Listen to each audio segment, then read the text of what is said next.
Kids will figure it out. Go. All right. Welcome to the Belcher's Appreciative Eye, and you have come into part two of our conversation with Dr. Linda Ricketts here in Alameda, California. So, with that in mind, let's get the preliminaries out the way. If you see this, we need your encouragement, so please like, please share, please comment, and subscribe.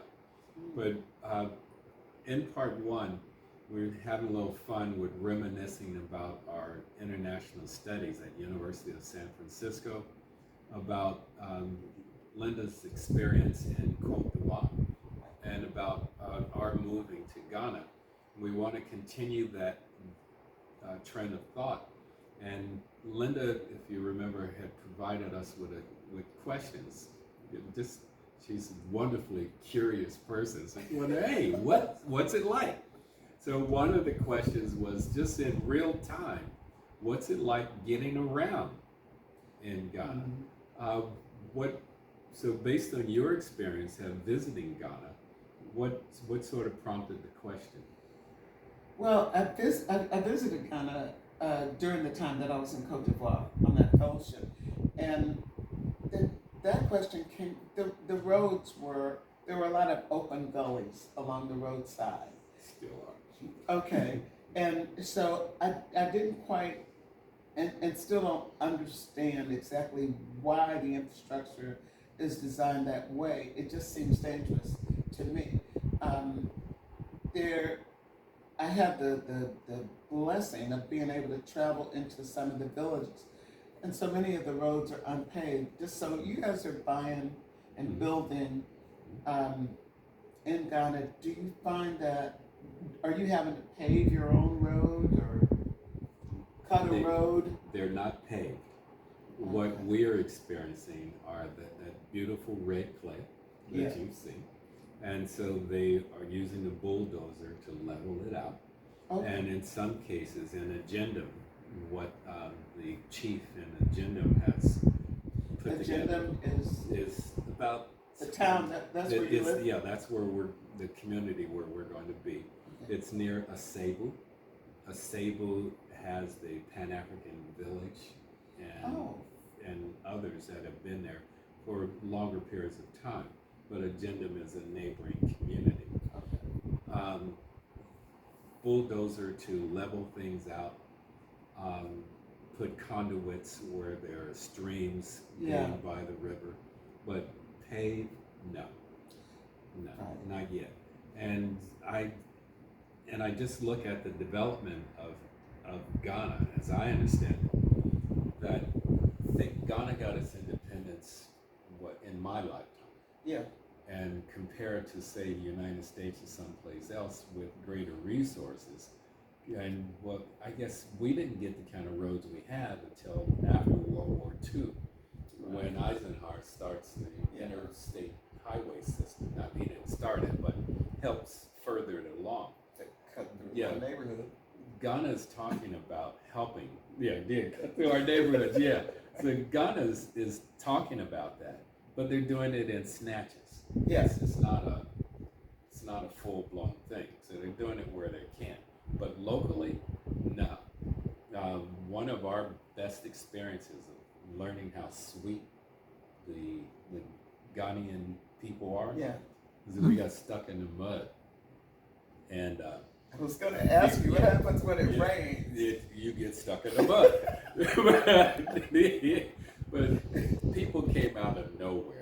To help. One guy just pretty much pulled me out of the driver's seat, saying, "Get out, let me do this." Right.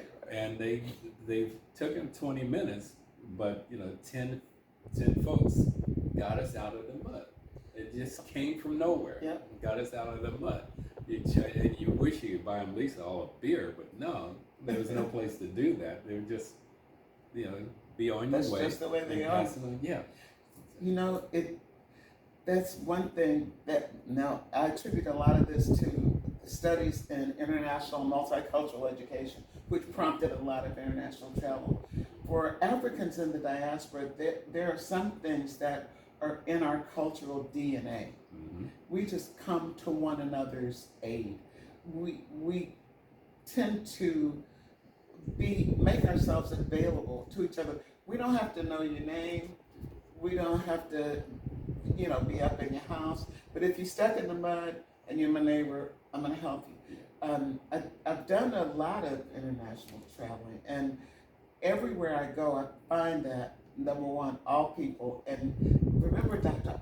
Ada would always say, we not only study cultural differences, we study cultural similarities, because we're more alike than we are different. And if we pay attention to that, then people would have an easier time loving each other. But the people of the African diaspora shared this thing, that nod, that acknowledgement. Yeah. We shared that sense of coming together, of community. We share that sweetness. I remember getting in a taxi in Ghana, and I had come out of Abidjan. I was living in Abidjan. Abidjan was like the New York of West Africa, and you got to be on your game, and keep your head on swivel and make sure you don't get ripped. And so, like that. Well, Yeah. Is it now? Yes. Because when I landed there, I was in a taxi, and I'm saying, I want your best price, and I'm being all tough, and the guy just stopped the car. He turned around, and he said, "Sister, we are a sweet people." yeah, that's it. Yeah. I felt so small, so small. So everywhere I looked, then I started to notice the Jinyami, that symbol of yes. the omnipotence of God. And so that whole taxi ride, I saw it in cinder blocks, on people's porches. I saw it in billboards. I saw it everywhere. Yes. And it just settled into me. And his words, his kindness, because he could have been sharp and ugly with me, but one thing that really stood out for me about Ghana, it was the people. And I think I had my doctoral robes made there. Yeah, okay. I did. I noticed a couple of things, like in that vein. Walking down the street, when I'm walking in Ghana, people will not give you eye contact and acknowledge you. Right. But if you're in a one-on-one conversation, then they're all there. Right. But also one of the carryover from Africa to the United States, women look out for women. Oh yeah. Yeah, they will just. Oh yeah. Yeah, they bond. They will bring other women in and take care of them. But that nod to another brother on the street, no. And I'm realizing one of the reasons is because they're all brothers anyway. Exactly. Yeah. And it's like we were in the airport. No, we were in London. And I was telling Brenda, there's a different feel here. And there's a lot of white folks here. That's what it was. And it's I'm no longer in Ghana where, everybody is everybody. Right. Now so you notice the difference. Right. Almost it's within hours of leaving the country, then I'm back into the Western world. You're back in the colonized environment. Yeah, and that's another thing, to just use that word, colonization. I see it as prevalent in Ghana. It shows up in its education, its economics, its language. It shows up in religion. Yeah. So it shows up in a lot of ways. And without stepping on someone's toes about their religious faith, it's still, if from the outside, one might be able to see it. And it's a different perspective, is all it is. Yeah. But they say the sun never sets on the crown. Because the UK colonized, they were all over the world, and they were able to colonize so many places because they controlled the sea, they controlled the trade, and so they were all over Australia, the U.S., South America, everywhere. But the thing about that nod of acknowledgement, remember the migration north, because those of us on this side of the Atlantic, when the slaves were freed and when we went through Jim Crow, and as we came into building our own economies and finding our way as independents, we acknowledged one another. We took care of each other because coming up from the South, the slaves were freed and turned loose with nothing. Yeah. So we had to look out for one another, and that has carried throughout the culture. Thus, when you see a black person on the street, whether you know them or not, in the U.S., you acknowledge them, Yeah. and that's something that came up through our history. That leads to also a revelation for me that there's so much that is not known about the African American experience, and Yes. it's on both sides. They don't know our experience, we don't know theirs, and trying to get people to see it, you have to be tactful about it. But I think that's an opportunity that's there also to try to do that, because some generally want to know. Oh, but yeah. When Brenda meets people and they call us foreigners, she grabs them by the throat and says, "Do not call me a foreigner." And it's just like, But you are. yeah, like in the United States or the Caribbean, your folks got off the boat in a different stop. Yeah. But we're all on the same boat. They used to call me Yankee all the Yeah. time in the Caribbean islands, and at first I was so upset. But then you have to realize that was the truth.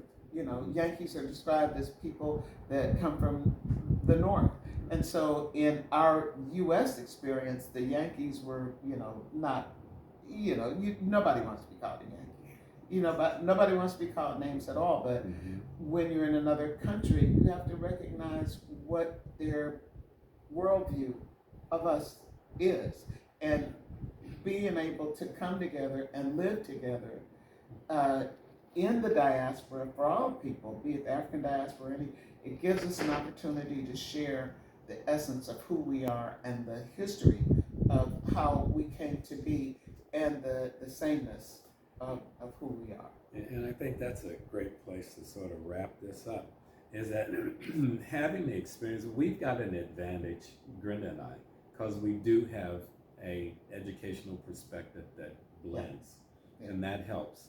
And we've had the experience of visiting, and so we encourage each of you watching, if you have not been to Africa, Africa is there waiting on you, needs you, doesn't need you. Africa could use your help. No, not even your help. Africa could use your skill, your talent, your resources. And Africa is full of skill, talent, and resources.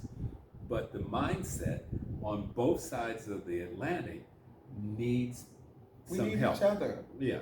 We need each other because we've all been colonized. Yeah. Ricketts.